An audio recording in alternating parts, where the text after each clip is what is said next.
If your writing feels hard, it's not because you lack talent. It's because you're trying to decorate a cardboard box and call it a house.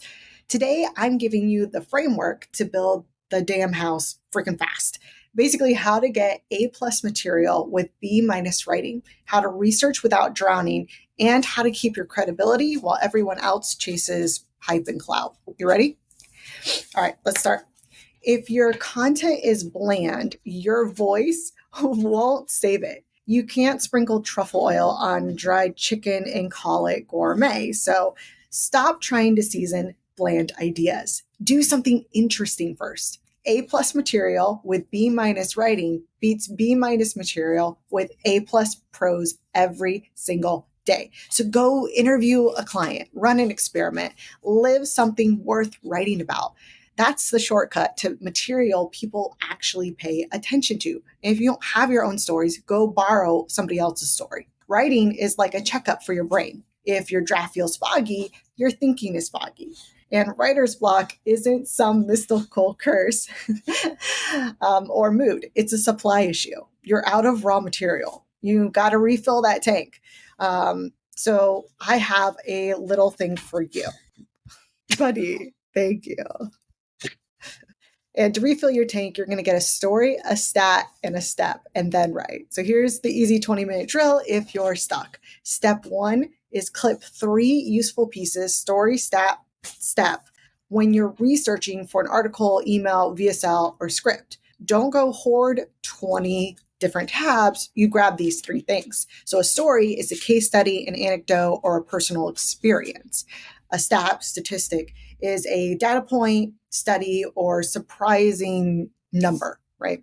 And a step is a how to process, a framework, or an action item. These 3 inputs give you something human, something credible, and something practical. That's enough to feel a draft without overwhelming you. So step 2 is bold the 10 to 20% that matters. If you clicked a whole article or page, don't let future you suffer by having to reread all of it. So skim it right then and there and bold and highlight the juiciest 10 to 20%, the lines that you're actually going to use. This way, when you sit down to write, you can look at your bolds and scroll through quickly and instantly see the gold without rereading 6 pages of stuff. Step 3 is start drafting from those. So now, instead of staring at a blank doc, you start with those bolded building blocks, as it were. Open with the story, back it with the statistic, and then add the step as your practical takeaway. Suddenly, you've got a hook, credibility, and action baked in. You can definitely do all of this extra research. I think it's really good to do, obviously, but also your clients already hold the best copy. You just have to extract it. So ask questions and then shut your mouth. Count to 3.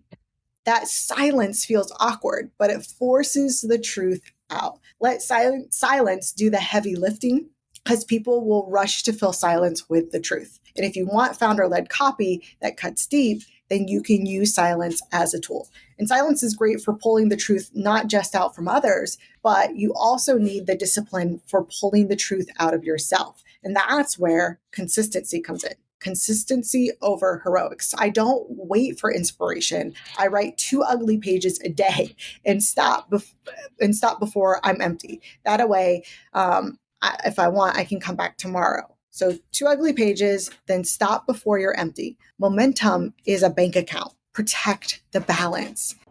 Personally, I like to draft inside an email composition box or wherever the copy is going to be published. It not only helps you visualize the final product, but it gives you context. And it's way easier than staring at a massive blank page. Okay, here's the last thing I'm going to leave with you. You won't out volume the robots. Your edge against AI is difference being different plus trust. So go read the 3 to 4 star reviews in your niche and look at the complaints. Those are your roadmaps. Build and write things that fixes them. And then once you build that credibility, guard it like it's your retirement fund.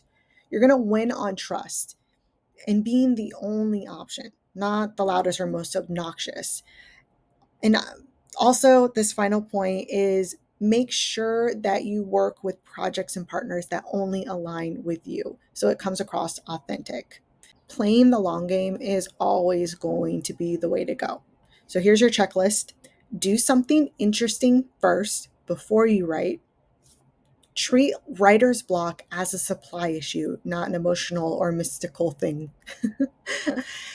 Use silence in interviews to pull the truth out of your client and yourself. Write 2 ugly pages and stop before you're empty. And protect your credibility above all else. That's how you write like a revenue architect, not a starving poet. If you still find you're struggling to write after this training, go check out mycopybot.com. It's a genius copywriting AI tool that I've trained personally to create conversion focused copy. All right, that's all I got for you. I'm going to go play with my puppy. Have a great rest of your day. Bye.